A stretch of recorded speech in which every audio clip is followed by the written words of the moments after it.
Lamang Jagung.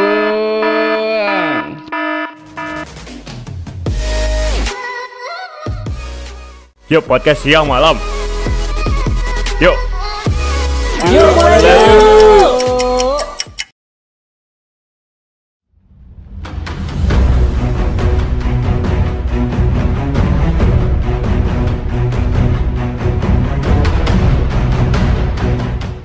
Halo, assalamualaikum warahmatullahi wabarakatuh. Balik lagi di podcast Siang Malam Production. Seperti biasa, kita berempat mau bahas. Kali ini kita kembali lagi ke topik yang tentang COVID-19 ya, karena kami melihat belakangan ini mulai orang-orang tidak peduli lagi ya men. Iya betul. Mulai ramai lagi jalanan ya. Ya, Jadi jalanan mulai ramai lagi. Jadi kami agak sedikit tadi Gemes. sempat berdebat juga gimana sih sekarang Indonesia gitu. Iya. Jadi kami langsung bikin podcast ini live, woy. Enggak, dan benar-benar ini kayaknya bikin satu keresahan kita lagi gitu loh. Iya, lebih ke keresahan kita sebenarnya. Enggak. Jadi balik lagi bareng kita berempat, ada Habib, ada Aulia, ada Gusnaldi dan saya sendiri. Iya. Lo siapa? Oke. Lo siapa coba? Langsung. Yang lo sendiri siapa? Saya sendiri. Oh iya, siap. Sok lanjut. Sabil. Iya, siap. Iya. Jadi siap. Jadi mungkin kita berangkat dulu dari salah satu rekan kita. Mungkin ada yang tadi ada ngasih fakta-fakta yang membuat kita terkejut. Silakan Cikat Bung Gusnaldi. Tangan, Bung. bungkusan. Bungkus. Oke. Haha. Gini, soal corona ini udah minggu keempat kita stay di rumah. Kayaknya kita keluar malam minggu kayaknya 1 bulan yang lalu kayaknya. Bener-bener. Udah minggu Iya, keempat udah kita lama. masih stay Udah di gue rumah. sampai lupa kapan Dan terakhir. minggu keempat. Nah mungkin kita juga malam minggu mungkin udah lama juga, mungkin sejak ada positif corona di Indonesia kita udah mulai was-was, kita nggak mau keluar lagi dan sampai sekarang masih kita lakuin hal yang nggak biasa kita lakuin sebelumnya, dan itu memang susah banget yang kita lakuin seperti ini untuk stay di home. Nah yang gue lihat sekarang dulu pas awal-awal pemerintah menghimbau masyarakat untuk stay at home, itu 1 minggu 2 minggu pertama gue lihat sih memang masyarakat udah mulai mematuhi anjuran dari pemerintah. Cuman makin hari kok gue lihat sekarang udah banyak lagi masyarakat yang nongki lagi, yang rame-rame terus ngumpul. Gue apa aja sih, khawatir aja apa mereka masih nyadar gak kalau misalnya COVID-19 ini masih ada loh. Bukan sebenarnya tujuannya untuk mengingatin kita nih podcast ini. Tujuannya untuk mengingatkan kita kalau misalnya corona ini masih ada. Bukan untuk menakut-nakuti atau membuat panik masyarakat. Untuk mengingatkan lagi kalau untuk mengingatkan lagi kalau misalnya kita nih himbauan dari pemerintah tuh bukan pas media lagi-lagi gencar-gencarnya ngasih himbauan ke masyarakat untuk stay home. Kalau gue lihat sih sekarang memang nggak ada lagi kan media-media yang untuk seperti dulu loh. Kalau dulu memang dari Instagram, Facebook, terus dari teman-teman juga, dari influencer juga nyuruh untuk stay at home. Sekarang kalau gue lihat nggak gitu lagi, nggak semarak gitu dulu lagi. Nah yang gue takutkan nanti masyarakat balik lagi menganggap hal ini sepele dan kemudian berakibat fatal untuk kita. Karena kalau kita lihat ya, yang gue buka tadi di salah satu situs terpercaya dan mungkin bisa menjadi landasan fakta kalau misalnya untuk tracker dari virus corona tersebut di worldometers.info/coronavirus. Nah di sini kan kalau kita lihat, kalau kita paham dari country-country tersebut, ada yang Amerika, Spanyol, Italia, kita udah paham berapa. Kita pasti melihat pertama tuh apa? Kita pasti melihat pertama itu adalah total dead case, total orang yang meninggal akibat virus corona. Nah dari sana kita melihat Amerika udah 18.000 yang meninggal. Atau kita melihat dulu berapa total orang yang terinfeksi dari virus corona. Paling banyak dari Amerika, Spanyol, Italia, dan selanjutnya. Nah, sedangkan kalau kita lihat Indonesia masih 3.000 per hari ini, 11 April 2020. Yang gue bilang sih ini, yang gue ingatin ya, ini sebenarnya bukan lomba loh. Bukan lomba untuk siapa paling tinggi dan siapa paling rendah. Jangan anggap nanti kalau misalnya, oh Indonesia masih 3.000 loh, Indonesia masih 3.000, jauh dari 500.000. Banyak hal orang yang kayaknya melihat dari perspektif sana. Kalau kita lihat lagi ke scroll down ke samping, itu kita bisa cek juga, teman-teman, itu bisa kita cek juga ada total tes di sana. Kalau kita lihat, itu di Amerika total tes, mereka udah melakukan tes sebanyak 2,5 juta orang.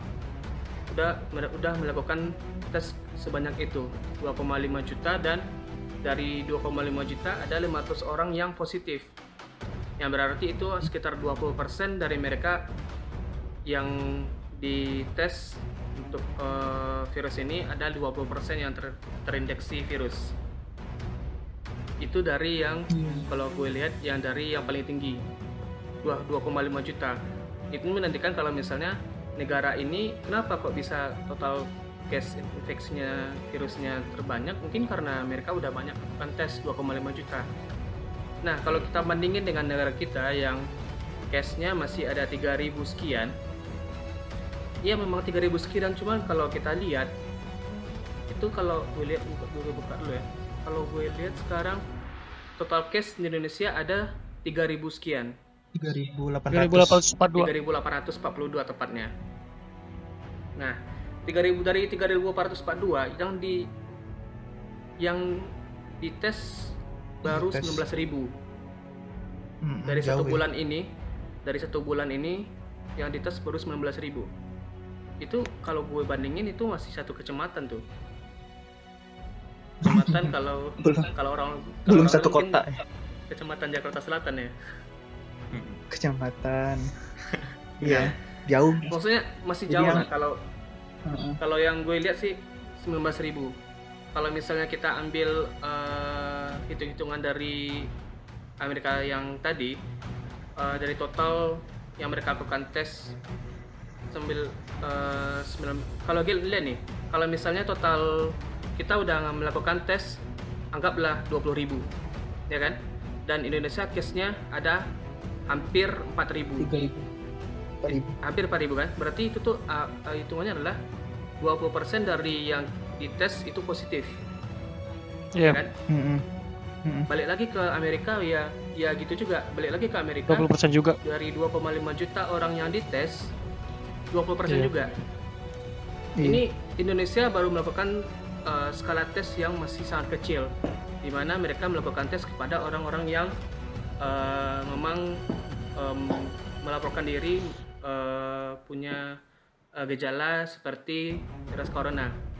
Kalau misalkan Indonesia melakukan tes yang skala lebih besar, gue nggak bayangin sih berapa banyak yang kena sekarang. Dan apalagi makin hari balik lagi orang-orang masih menganggap virus corona ini sepele, masih nongkin dan masih udah lewat nih kayaknya nih, nggak ada lagi. Atau Indonesia masih 3.000, belum sebanyak Amerika, belum sebanyak Spanyol, belum sebanyak Italia, atau belum sebanyak Jerman. Mereka tuh udah jauh banget kayaknya yang mereka lakuin, tindakan-tindakan yang mereka lakuin untuk mencegah penyebarannya. Dan mereka, kalau misalnya mereka melakukan tes sebanyak ini, mereka udah tahu kemana, berapa banyak masyarakatnya yang kena. Nah, kalau Indonesia kan, kalau menurut perspektif gue ya, ini pun kita nggak tahu juga berapa yang kena di Indonesia. Karena dari 19.000 ini gue yakin ini bukan tes dari pemerintah, ini tes dari personal orang yang mengalami gejala virus corona, dilakukan cek dan ada yang positif dan ada yang negatif gitu. Jadi gue sebenarnya ngingetin lagi kalau misalnya ini masih real, ini kita masih gue ngerti sih, kita ini sekarang melakukan hal yang sangat berbeda dengan sebelumnya, dan nggak ada memang susah banget yang kita lakuin sekarang. Cuman mau nggak mau kita harus laluin ini dan kita harus sabar dulu. Kalau enggak nih, Iya, betul. bisa jadi parah. Apalagi Indonesia dengan negara sebesar ini sih, gue pun kalau jadi presiden juga bingung. Iya, pastilah. Jadi yang coba ingin disampaikan Aan di sini adalah bahwa jangan merasa aman dulu karena jumlah yang positif mungkin tidak sebanyak negara lain, tapi jangan senang karena orang-orang yang dideteksi itu jauh sangat sedikit dibanding orang-orang luar negeri yang sudah dideteksi kan. Iya. Jadi Bener. seolah-olah Indonesia itu kenanya sedikit, padahal kita nggak tahu fakta sebenarnya. Mungkin bisa 3 kali lipat atau 4 kali lipat dari data yang ada gitu. Jadi buat teman-teman di luar sana, mungkin emang harus, kalau memang harus keluar ya ada proseduralnya, dan kalau tidak benar-benar bisa ditanggulangi, lebih baik di rumah saja dan karantina diri gitu maksudnya ya. Ini gue Iya. barusan baca ini ya. Ini sorry gue potong ya dikit ya. Masalahnya ini kayak buat masyarakat Indonesia lebih jadi aware aja gitu. Ini gue baca di kompas.com, judulnya itu tentang 32.000 orang Jakarta diperkirakan positif COVID-19. PSBB bisa tekan infeksi corona. Karena ini gue bacain ya, 32.000 orang tersebut diteliti dari SIM-COVID-ID dari berbagai universitas, yang mana kasus COVID-19 terdeteksi saat ini hanya 2,3%. Terus dikutip dari Dr. Nuning Nuraini, peneliti dari ITB, mengatakan riset ini kami melihat fenomena yang ada juga memasukkan estimasi kebutuhan ICU. Nah, jadi mana tadi yang gue kutip lagi ya, sorry. Penentuan ke parameter yang kami pakai ini bisa jadi mengeluarkan angka yang beda dengan penelitian lain. Cuman kemungkinan ini dilihat dari dilihat dari pola sosialisasi dari penduduk kota Jakarta sendiri. Dan ini kemungkinan ini kalau menurut gue ya, kalau kan ini udah dikutip dari Dokter Nuningnya tadi. Cuman kalau menurut gue sih, kalau selama cara bersosialisasi dan bebalnya otak penduduk kota Jakarta atau umumnya Indonesia lah ya, kalau masih sama dengan yang kayak sekarang, gue yakin 32.000 ini bisa lebih loh kalau masih kayak gini pola pikirnya gitu. Oke. Maksudnya kalau orang yang terinfeksi itu kalau positif, minimal dia sehari itu bisa berinteraksi 8 sampai 10 orang per hari. Kalau untuk kegiatan sehari-hari ya, yang maksudnya yang belum karantina diri di rumah gitu, dia bisa bersosialisasi sehari itu lebih dari 8 orang. Nah, bayangin dong kalau untuk sehari dikali 30 hari berapa orang. Untuk satu orang ini, hitungannya untuk satu orang. Kalau yang terinfeksinya lebih dari 100 dikali 100. Lebih lagi dari 1000 dikali 1000. Nah, pokoknya sistemnya berlipat ganda gitu. Nah, wajar aja kalau hitungan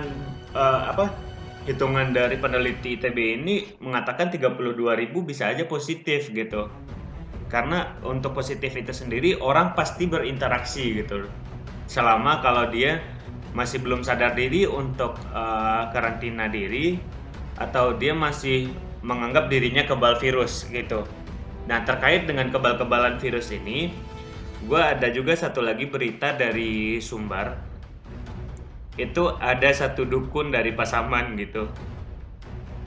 Jadi niat dirinya itu mungkin bisa menyembuhkan virus corona kali ya.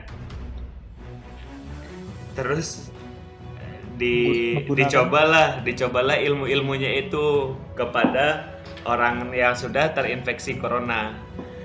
Akhirnya setelah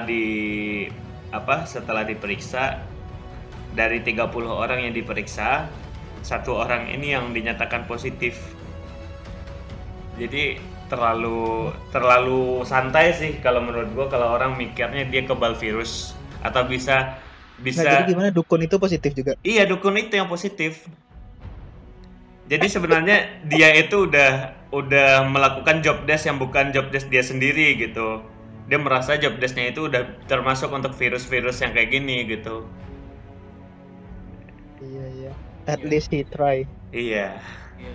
Terus ada juga kan kemarin kan Bin udah juga memprediksi berapa orang yang akan terjangkit dengan virus corona ini. Ya ada 100.000 orang kan yang akan mungkin terjangkit virus corona. Terus menurut kalian gimana tuh? Menurut Aulia gimana? Aulia? Apaan? Pertanyaan tadi apaan? Kemarin Bin juga melakukan riset dan kan kita juga baca kan dari BIN, Badan Intelijen Negara, ada sekitar 100.000 orang lebih yang akan terjangkit virus corona di bulan Mei atau Juni. Oh gitu. Yang puncaknya di bulan Juni. Oh gitu, oke. Nah, berdasarkan dari pendapat dari 3 teman-teman saya tadi, mungkin bisa ditarik kesimpulan kalau data yang kita punya sekarang ini per hari ini bahwa Indonesia cuma 3.800 dan baru dites 19.000 itu belum atau tidak sepenuhnya benar. Kita tidak bisa percaya pada data itu sendiri. Faktor-faktornya mungkin karena pertama alat tes kita yang terbatas dan dana kita yang terbatas juga.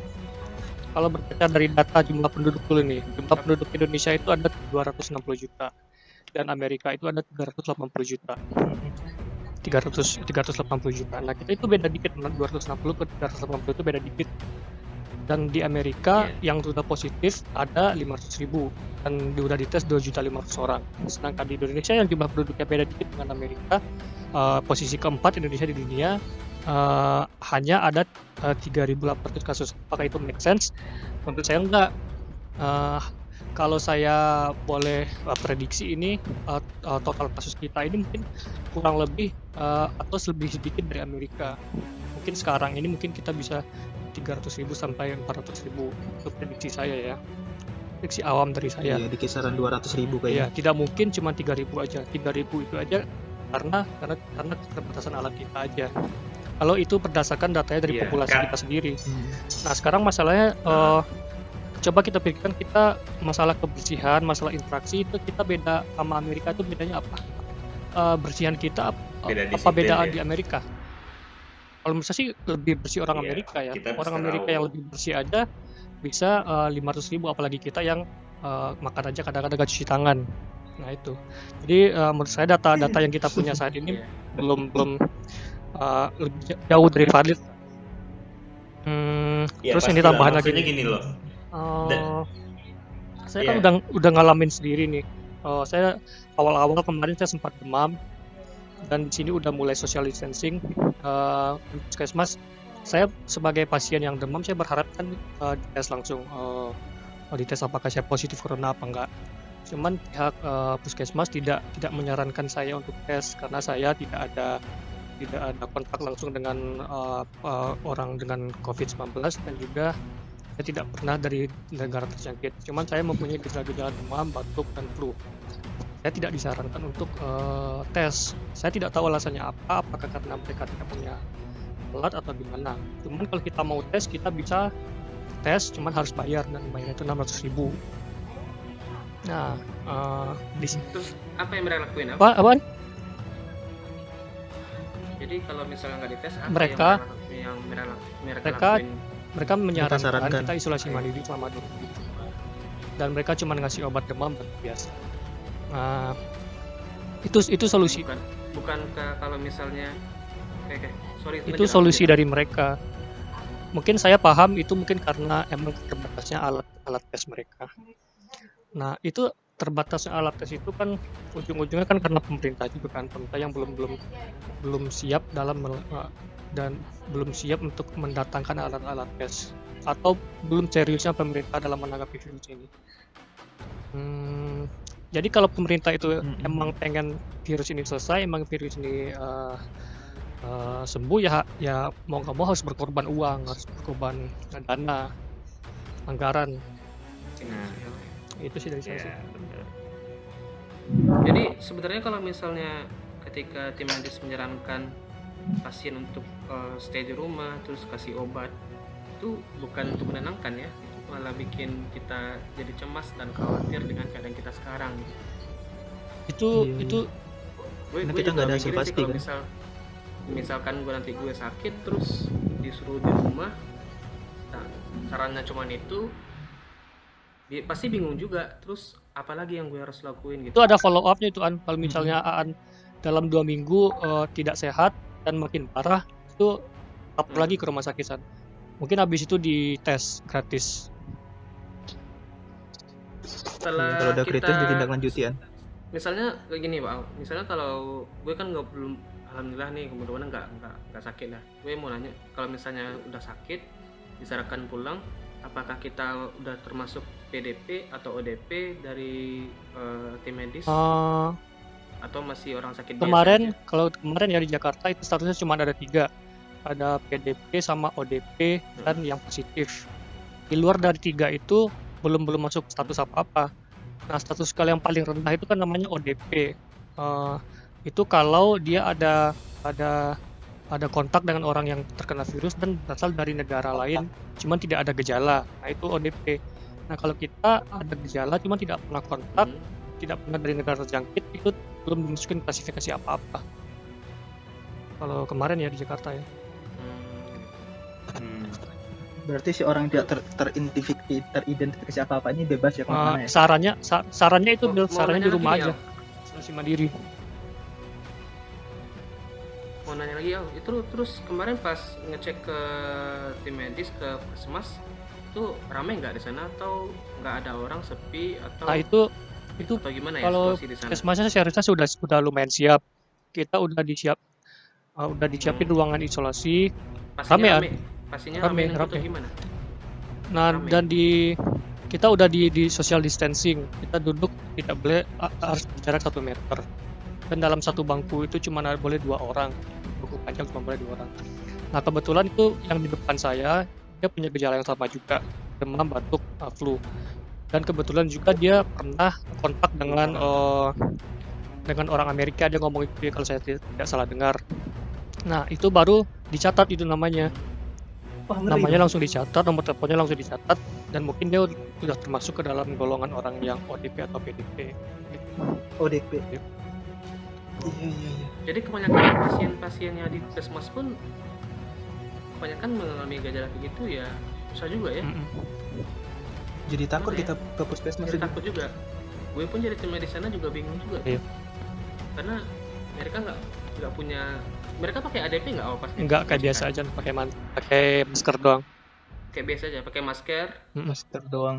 Pakai masker. Orang-orang yang memeriksakan diri Pakai pakai masker. masker nggak? Pakai masker. Dikasih Oh. masker atau Nggak beli sendiri dikasih. Al, ke sana?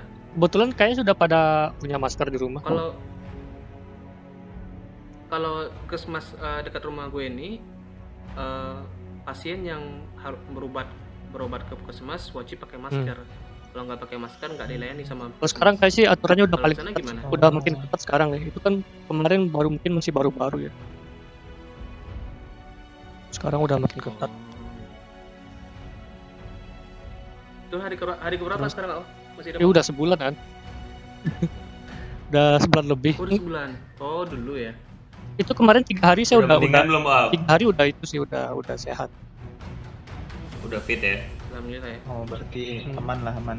Karena yang gue takutin nanti pada akhirnya puskesmas tuh penuh sama, mudah-mudahan enggak ya, yang gue takutin ya, puskesmas tuh penuh sama orang-orang yang terinfeksi corona dan orang-orang yang membutuhkan pertolongan selain corona itu menjadi malah lebih susah untuk berobat ke puskesmas atau rumah sakit, karena rumah sakit udah penuh sama Corona. orang-orang yang terinfeksi virus corona.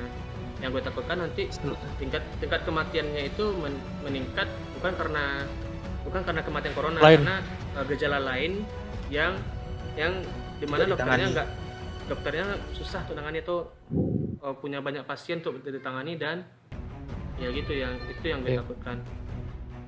Ketika rumah sakit udah penuh sama corona, penyakit lain susah.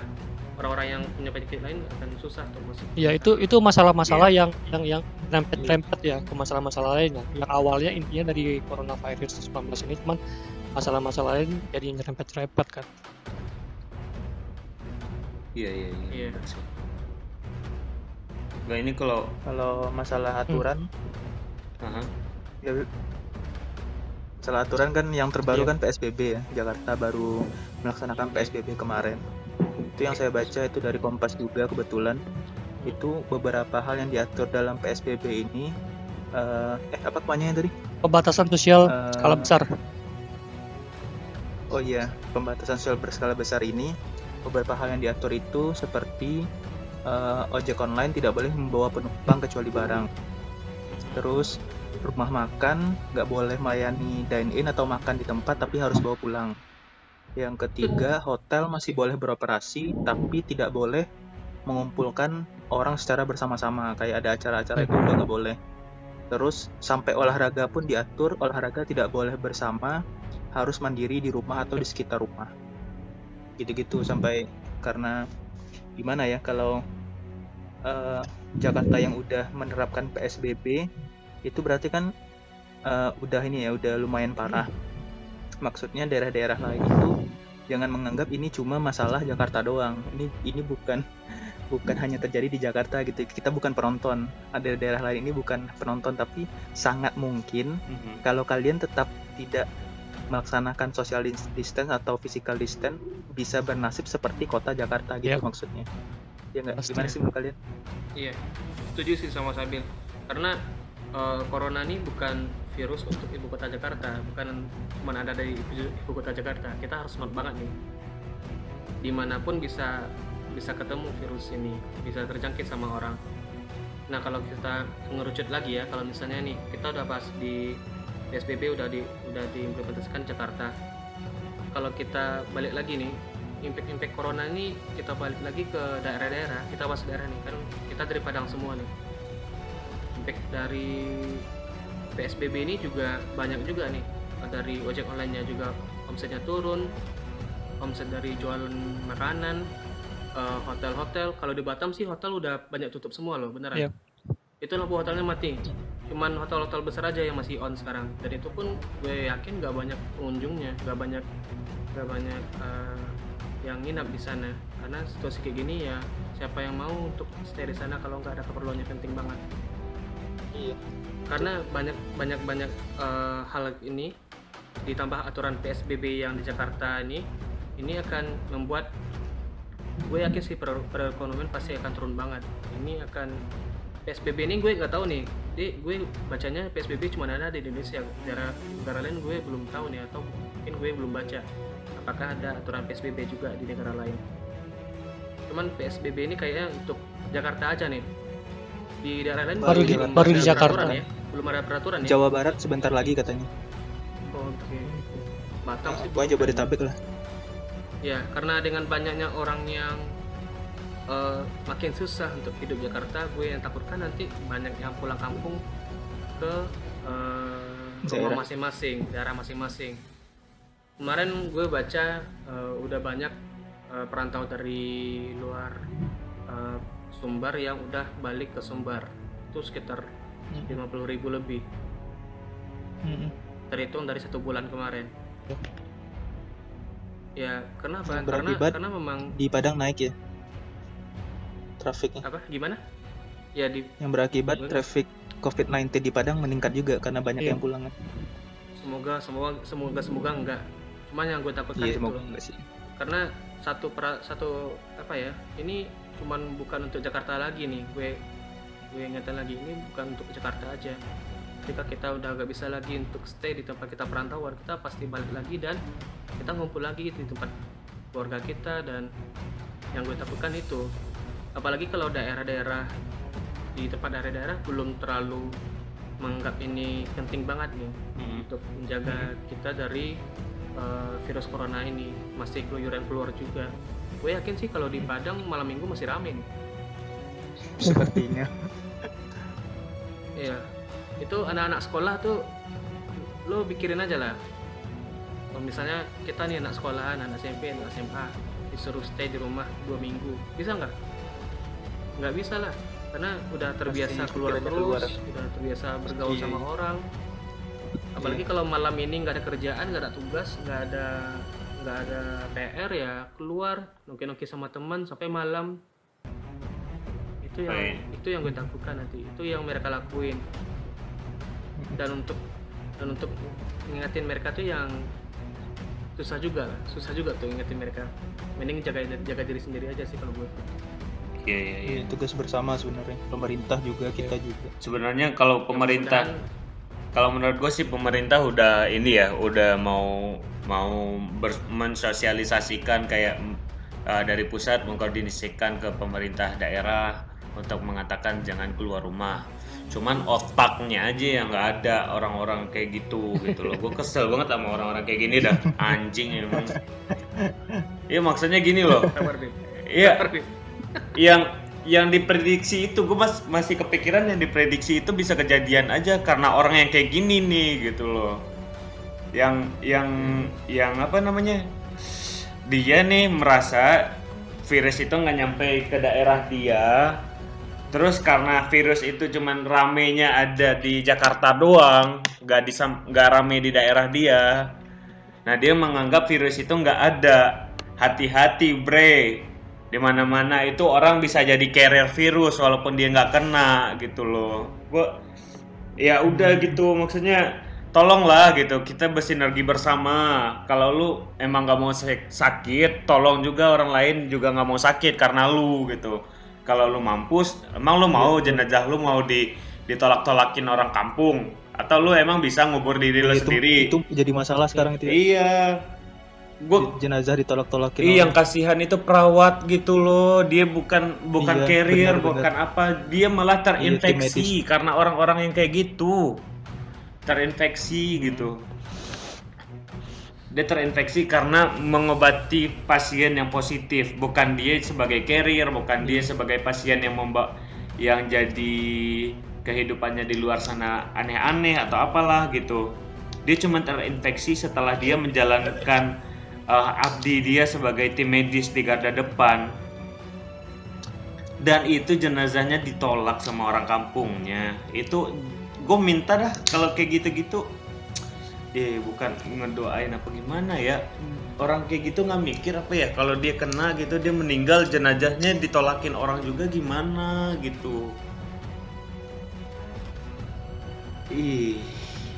Kasihan kita mah. Iya, gue salut sih. Maksudnya banyak yang meninggal dokter itu dia bukan karena kehidupan dia sendiri kayak gitu. Dia ditularin, bukan kehidupannya yang kesono kesini ngumpul-ngumpul, enggak. Dia itu habis ngerawat orang di rumah sakit, dan memang karena mungkin ya karena kecapean juga, kerja 24 jam nggak karu-karuan gitu. Nah sekalinya lagi bersih-bersih terus terinfeksi lah dari virus-virus yang nempel ke badan dia. Terus karena kelelahan dia, gue ini dengar dari kakak gue sendiri ya, ternyata dokter-dokter itu yang terindikasi baik yang jadi tim medis yang PDP yang udah positif ya, cuman yang positif ini udah totally diisolasi ya. Cuman kalau dia masih berstatus ODP atau PDP, ini orang perawat atau dokter, dia masih kerja loh. Jadi dia dikasih. Jadi misalnya setelah dia diperiksa terus dia jadi ODP atau PDP, terus dia diisolasi dulu selama 3 hari. Terus kalau 3 hari dia masih nggak apa-apa, dia balik lagi kerja kayak orang biasa. Cuman kalau udah berlanjut 3 hari baru dia dikarantina gitu, diberikan tindakan khusus.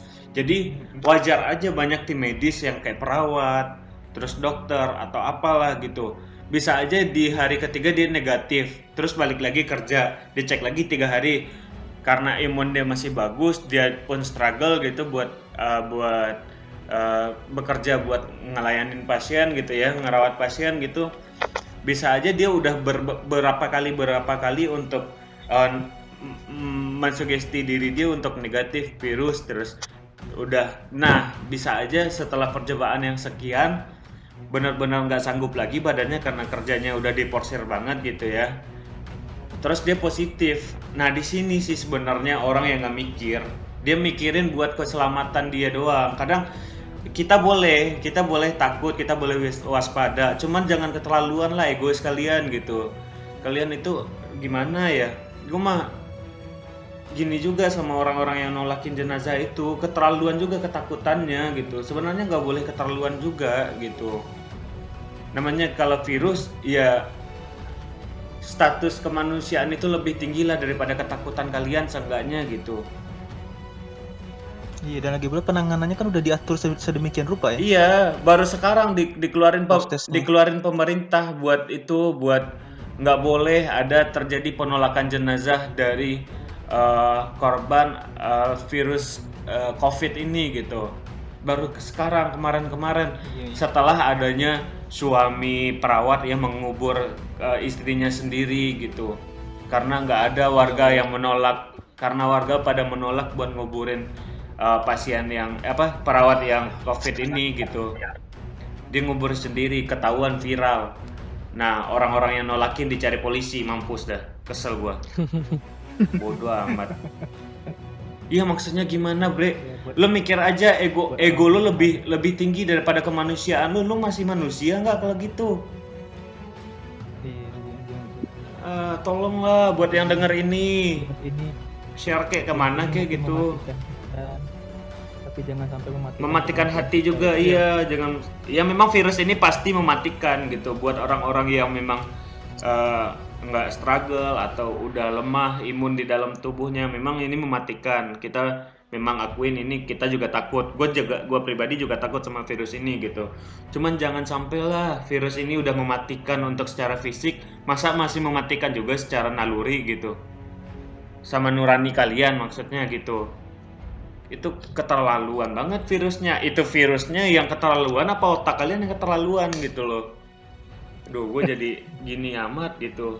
Gesel gue sedih. Gue kalau jujur gue waktu ngeliat video foto yang bapak-bapak gali kuburan itu, gue terharu, terenyuh, terus kayak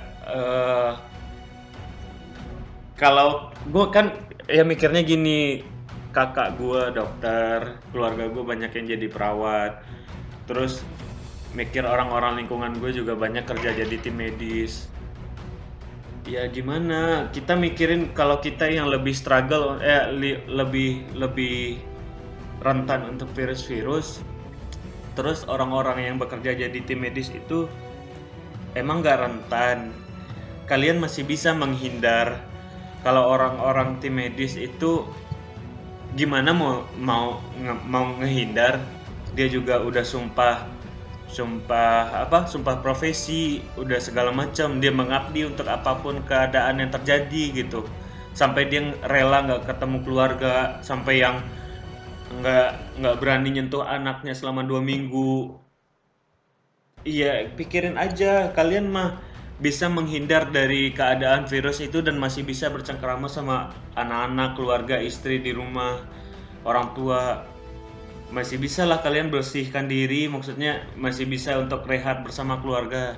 Ini orang 24 jam di rumah sakit selama 2 minggu, gantian-gantian kerjanya. Cuman istirahatnya pun kalau ngelihat, kalian pasti ngelihat gimana di rumah sakit itu yang dokter tidur di atas kardus, yang tidurnya dempet-dempetan, yang sampai ada mukanya sampai lecet-lecet gitu. APD. Iya, yang mukanya lecet karena APD. Itu karena nggak dibuka-buka selama dia kerja. Jadi darah di mukanya itu nggak berjalan. Iya, mahal loh, 600.000 loh satu APD itu. Sekali pakai doang lagi. Iya. Kali pakai, makanya nggak dibuka kebanyakan. Iya, dan jujur ini kata kakak gua ya, kebanyakan dari dokter-dokter itu setelah dia bekerja, misalnya dia dapat dinas 3 hari nih, terus pulang-pulang berat badannya turun. Dia aja buat makan mikir loh, buat makan udah disediain mikir, dokter-dokter itu, perawat-perawat itu mikir. Karena dia kalau buka pasang lagi, bisa aja yang setelah waktu dia kerja pertama itu virus nempel di APD dia. Buat pasang itu lagi nggak mungkin dong, itu buat sekali pakai doang. Gimana coba? Ayolah gitu, kita iya buat kalian yang ya memang buat kerjanya memang nggak bisa di rumah gitu. Ya gue doain kalian selamat terus bekerja di luar sana gitu. Tolong jaga keselamatan kalian dan minta tolong juga bersinergi kita bersama-sama untuk menjaga saudara-saudara kita yang lain. Nah, untuk yang suka Dan mengingatkan. iya, yang suka nongkrong-nongkrong, kalian boleh nongkrong rame-ramean dalam air tapi dalam air mah bebas ngapain aja ya. Kalau bisa jangan di bumi ya. Iya. Nongkrong boleh tapi jangan di bumi. Bisa. Iya, makanya dalam air aja nggak apa-apa. Kalian mau ngapain juga bebas. Kesel buat gua. Masih aja nge-vape. Ada gue ngeliat kemarin kapan ya? Dalam minggu kemarin lah gue ngeliat masih ada aja ngerokok yang sebatang bagi 3. Aduh. Itu mah rentan aja. Lu nongkrong nih ya. Oke, lu nongkrong terus nggak ada yang tahu kan, banyak tuh sekarang yang positif corona nggak ada gejala apapun gitu, masih sehat-sehat aja. Lu anggap aja lah temen lu semua sehat, 8 orang taruhlah ngumpul 8 orang sehat yang lu lihat gitu. Cuman karena dia pengen ngumpul-ngumpul walaupun dia sakit, walaupun dia positif, mampus aja udah kena kayak gitu. Kesel gua. Banyak orang yang kayak gitu. Bakal pulang ke 3 keluarga. Nah, 3 keluarga ini bakal kemana lagi kita nggak tahu. iya. Aduh, itu Cuman gue ada banyak pertanyaan sih ke Aulia sebenarnya, karena Aulia kan lagi tinggal di pusat Jakarta sekarang. Terutama yang gini lah, cooling down dulu, Beb. Cooling down. Iya, kalem. Gua udah kalem nih. Udah narik napas gua. Oke. Sorry. Itu kan PSBB katanya udah mulai di Jakarta dan udah mulai berlaku. Yap, kemarin. Itu setelah peraturan itu keluar, apa aja yang udah apa aja yang pemerintah udah lakuin ke masyarakatnya? Apakah ada bantuan, dan apakah bantuan itu cuma untuk KTP Jakarta aja atau untuk yang KTP luar ke Jakarta gimana? Dapat juga nggak? Kalau itu saya kurang tahuan. Harusnya sih ini PSBB kan yang menyelenggarakan kan si Jakarta. Nah, harusnya sih kalau emang ada bantuan, harusnya yang dapat orang-orang yang KTP Jakarta doang. Tadi sempat berseliweran di Instagram, ada orang-orang yang menerima bantuan sembako. Nah, sampai sekarang di tempat tinggal saya belum ada orang-orang yang dapat sembako. Nah, kemungkinan orang-orang yang dapat sembako itu kayak sih orang-orang yang kurang mampu kayaknya. Oh gitu. Terus dari RT sendiri pun udah mulai apa nggak ya melakukan pengecekan berapa orang warganya, terus minta nomor KTP. Soalnya di komplek gue udah dari 2 minggu yang lalu. Dan minggu kemarin di sini juga udah ada RT masing-masing udah melakukan penyemprotan disinfektan. Masa sampai sebatas. Yang gue lihat ya, ini PSBB ini diterapkan Jakarta. Ini kalau gue lihat bacanya, gue nggak usah baca ya, kita udah ada di online. Yang gue lihat PSBB ini udah kayak lockdown, cuman untuk daerahnya aja. Yang gue tangkap sih, ini PSBB ini kita lakuin sampel dulu lah. Gimana kalau kita lakuin PSBB di Jakarta, bisa nggak ini menangkal virus corona atau enggak? Ya kan? Kalau misalnya ini berhasil, mungkin kayaknya akan berlanjut ke daerah semuanya. Dan gue lihat sih PSBB ini udah kayak lockdown sih. Udah karantina wilayah lah istilahnya. Iya. Ya, cuman bantuannya nggak real di sini kalau gue lihat. Ini Soalnya kan ini diajuin dulu ke pusat kan, kayak Jakarta kan kemarin diterima pusat mengajukan PSBB. Kemarin itu Bandung, Depok apa gitu, kalau nggak salah Jawa Barat baru mengajukan per tanggal 8 April. Itu baru akan disetujui atau tidak disetujui pusat itu beberapa hari ke depan. Jadi harus diajukan dulu ke pusat kalau nggak salah caranya. Sama kayak Sumbar juga. Gue mau nanya lagi nih. Lanjut. Sumbar juga enggak, Sumbar gua cuman ngomong buat Sumbar itu doang. Sumbar juga mau PSBB, cuman lagi nunggu konfirmasi dari pusat gitu. Udah itu aja, lanjut Dan. Oke. Berarti nih PSBB ini aturan dari pemerintah PSBB ini aturan dari pemerintah daerah atau dari pemerintah pusat atau presiden? ya daerah.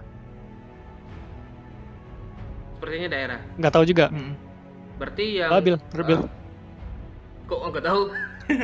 Menurut kalian gimana? PSBB ini tuh. sebenarnya gini, kalau gue lihat ya, nggak tahu di mata gue bukan cebong atau bukan satu Kampret. lagi apa? Nggak ada lagi cebong kampret, nggak ada lagi, udah habis. Ya. gue bukan itu lagi ya, karena kita udah lewatin masa itu gitu. Iya. Yang gue lihat sih ya memang ada gerakan-gerakan tersendiri, ada planning tersendiri, dan itu keluar dari pemerintah dari daerah Jakarta. Gue nggak sebutin namanya lah. Gue nggak sebutin kepala daerahnya lah.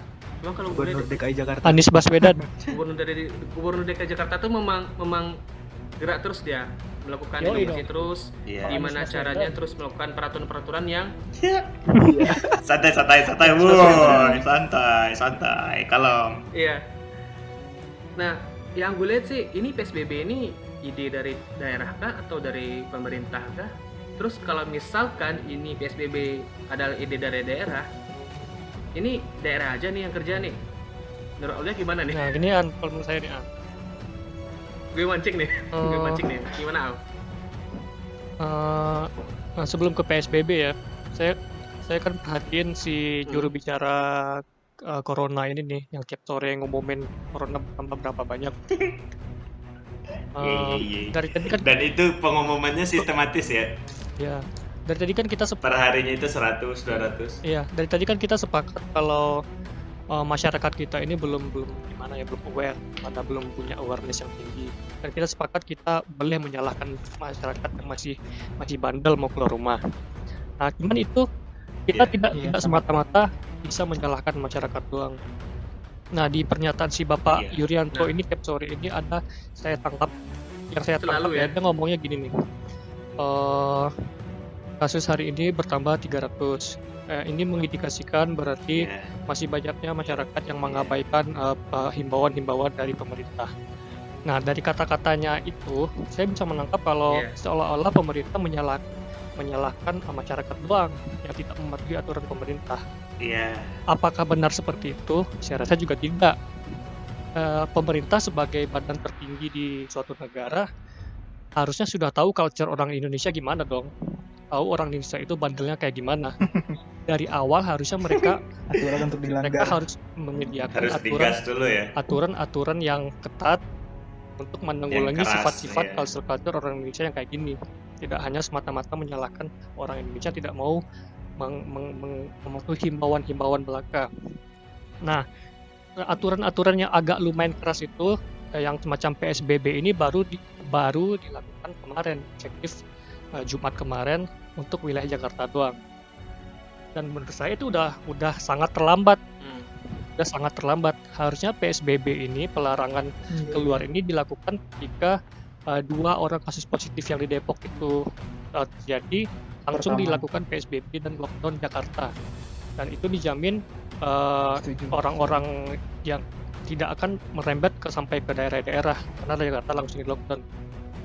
Nah, itu salah satu kritikan saya kepada pemerintah betapa lambatnya langkah pemerintah dalam menanggapi virus ini. Sekarang kan udah sangat terlambat. Berarti lu bilang Udah sangat terlambat, virusnya udah menyebar kemana-mana. Jadi kalau kita mau melakukan PSBB di Jakarta ya percuma. Orang virusnya udah menyebar kemana-mana dan kita tahu masyarakat kita sifatnya kayak gini ya mau gimana lagi kan. Kalau misalnya kita lockdown Jakarta pada awal itu, mungkin impact-nya tidak akan sebesar ini. Mungkin ekonomi kita, pemerintah cuma butuh menyediakan dana untuk cover wilayah Jakarta doang. Nah, sekarang udah kemana-mana kan, jadi mau nggak mau pemerintah kalau mau lockdown, mereka harus mengcover seluruh penduduk Indonesia. Lebih rugian mana kan, kalau misal dari awal udah dilakukan gitu. Iya, Itu aja dari saya. susah bro. jadi lo bisa bilang ya pemerintah telat melakukan ini. Kalau itu kan bahasa halusnya, berarti kalau bahasa kasarnya bukan cuma, berarti kalau gue bilang bukan cuma masyarakat aja yang anggap corona ini Iya. sepele, pemerintah pun anggap ini sepele. Iya. Iya, intinya Waduh. satu Indonesia menganggap sepelean. Waduh. Gue cabut dulu ya. Satu negara, Assalamualaikum. bro. Cabut nih gue deh. Elah, udah ngegas. Harusnya gue ngasih pertanyaan ya, bukan ngasih pertanyaan. Jangan digiring. Nah, Kampret. enggak, kita kan bawanya satu Indonesia, bro. Jadi aman, bro. Iya. Kita kan termasuk Indonesia. Iya, hati-hati. Iya Satu Indonesia kan kita dipantau. Ada yang mantau, hilang. Iya. Astagfirullah. Enggak, ini ada gue mau bacain ini. Mm-mm. Mau bacain kebaikan pemerintah. Oke. Gimana? Bagus nggak? Oke, Bil, coba, Bil, coba, Bil. Ini mah gue demen ini. Ya kayak gini gue dukung pemerintah banget ini. Sok lah. Iya. Ih. Enggak, yang masalah Bil, PSBB pansus ini pemerintah ternyata oke. Cekat. bantuan Lanjut, itu mau diberikan katanya per minggu apa per apa gitu. Pokoknya bantuan pangan gitu. Nah, orang yang bakal diberi bantuan itu masyarakat yang tergolong miskin dan rentan miskin. Jadi kayaknya ini nggak bakal menyasar semua orang. Terus, bantuan yang diberikan berupa paket komoditas bahan pangan pokok. Beras 5 kg, sarden 2 kaleng, minyak goreng 2 liter, biskuit 2 bungkus, masker kain 2 pieces, dan sabun mandi 2 batang. Ujar Catur kepada wartawan suara.com. Oke, cara mendapatkannya gimana, Pak? Dikasih tahu nggak, Pak? Mau dong kalau kayak gitu. Balik Kayaknya lagi, belum sampai itu ke sana, bro. Orang yang miskin doang Aduh. beritanya. Itu bantuan dari pemerintah daerah atau pemerintah pusat, Bil? Kayaknya ini daerah Jakarta deh. Soalnya kan yang menjamin Masih tadi daerah gubernurnya. Iya, yang menjamin ini gubernurnya tadi. Iya. Mau dong, Bu. Oke, gue mau nanya lagi nih ke Aulia nih. Kayaknya Aulia tadi juga ngomongin. Jadi dengan sepanjang itu yang dijelasin pemerintahnya gitu, sebenarnya apa sih yang bikin pemerintah agak lambat tanggap menghadapi virus corona ini, ya? Apa yang sebenarnya mereka tuh agak telat ambil keputusan? Kan Aulia tadi bilang harusnya ini dilakukannya dari awal bukan sekarang. Iya. Menurut saya sih ada dua. Yang pertama, antara pemerintah tidak merasa menganggap enteng virus ini, atau emang pemerintah tidak mempunyai anggaran yang cukup untuk menangani virus ini. Mungkin antara dua itu, cuman saya nggak tahu yang mana. Iya. Detailnya kita kurang tahu lah ya. Iya, karena kita nggak bisa ngulik-ngulik juga, kita nggak masuk di pembukuan negara, terus nggak tahu gimana perekonomian gitu ya. Apakah Jadi memang maksudnya berarti Bukan ahli di bidangnya. ya berarti Aulia mau bilang kalau misalnya pemerintah perlu ada duit sekarang. iya. Kan kemarin Aan Ya, bilang si Mahfud MD bilang pemerintah ada yang ngomong orang pemerintah tidak fokus dari awal. Sebenarnya pemerintah dari awal udah fokus, cuman langkahnya aja yang kurang tepat dan kurang cepat. Mungkin itu aja sih. Kalau masalah anggaran atau dana pemerintah saya nggak tahu ya. Nggak tahu pemerintah punya dana apa enggak, cuman masa sih Indonesia negara sebesar ini tidak punya dana yang cukup? Tapi gue yakin sih ada anggarannya. ada. Kemarin juga ada. Gue baca berita Sri Mulyani minjam duit berapa gitu dan tentornya 50 tahun. Enak. Lu baca beritanya nggak? Enggak. Gue Itu duitnya buat apa coba? Iya. Gue nggak tahu lah, gue nggak bahas itu lah. Enggak. Cuma ngomong aja sih. Kalau kayak gitu Nanti gue bikin lagi. kayaknya kita ntar gue kirimin satu source yang buat ngebuka gimana pola pikir kalian tentang uang negara ya. Ya, boleh. Cuman jangan di sini gitu. Ntar gue kirimin dah. Seberapa Bakalan kaya Indonesia? ngebuka Nggak mau pikiran pusing, bro. sih. Ya. Jadinya kalaunya Source ngeri ini. kalau Source sekarang dari intelijen ya. ini orang yang kalau gue lihat sih dari apa sih namanya, kompetensinya berarti ya maksudnya dari track dari gimana cara berpikirnya, terus gimana pengaruh dia untuk negara. Ntar gue kirimin dah. Orang pada tahu saya gimana frontalnya bapak ini gitu. Oke, siap. Jadi maksudnya intinya kita udah nyampein undang-undang kita ya di awal tadi ya, bahwa dari Aan, Habib, Aulia itu jangan nganggap ini sepele lagi, siapapun Anda asalkan Anda di Indonesia. Asalkan kita di negara yang sama, tolong Iya. kerjasamanya. Hey, Iya. bung yang Hey. masih merokok di jalanan, hey, tolong pas pulang hati-hati, ada orang tua ada Iya. saudara Anda bisa kena Oh, juga. Iya. Ya, hati-hati, nanti Habib marah loh. Iya, kecuali kalian tinggal di dalam air. Ini Elah, boleh, masih kalau dalam air aja. boleh. Buat orang-orang yang belum sadar ya di daerah, kalau masih Ah. ada orang yang tidak takut dengan virus corona ini berarti mereka aneh berarti. Karena saya mau bilang pemerintah itu udah Iya. telat, langkahnya udah telat dan udah kurang tepat. Nah kalau pemerintah yang notabene yang paling tinggi di negara itu salah dan kurang tepat, kita apa daya? Hmm. Iya, apalagi kita Apalagi ya, kita. nggak tahu info apa-apa Ya. ini. Jadi Iya. wajib takut akan virus ini. Iya. Benar. Betul. Kalau gue sih udah dari gue takutnya ya, kalau gue pribadi gue takutnya sejak adanya meme yang bilang kalau Indonesia nggak bakalan kena corona, yang ngapain corona, air banjir aja bisa diminum sambil makan nasi, digituin. Iya. Saking Itu sebenarnya kuatnya. nggak sepenuhnya lucu loh. Iya. Itu sebenarnya pas gue ngeliat meme itu atau video-video itu kayak Itu orang nggak siap apa denial atau apa gitu. Iya, dan gue malah nganggapnya gini loh, orang ini kayak bisa jadi orang yang bikin ini cerdas ya. Maksud gue pribadi karena gue mikirnya ini bisa jadi sarkasme untuk orang-orang Indonesia. Lu harus prepare, bray. Walaupun hidup lu kayak gini sebelumnya, ini virus lebih ganas. Cuman nggak tahu apakah Susah- orang susahnya benar-benar. orang Indonesia nerima itu mentah-mentah, bro. Nah iya. Jadi dibikin benar-benar Iya, wah, orang Indonesia mikirnya kebal nih. Auto waduh. trigger. Iya, jadi mikirnya iya. Gue mikirnya awalnya itu buat ngedistract doang. Lu jangan mikir kalau virus ini selemah yang lu pikir. Cuman karena orang itu nggak berpikir dengan cara kita, cara gua gitu ya, cara gua lagi. Ya maksudnya nggak seperti itu pola pikirnya. Cara apa? Nerima mentah-mentah gitu. Aduh, Habib hilang. AA juga hilang. Halo?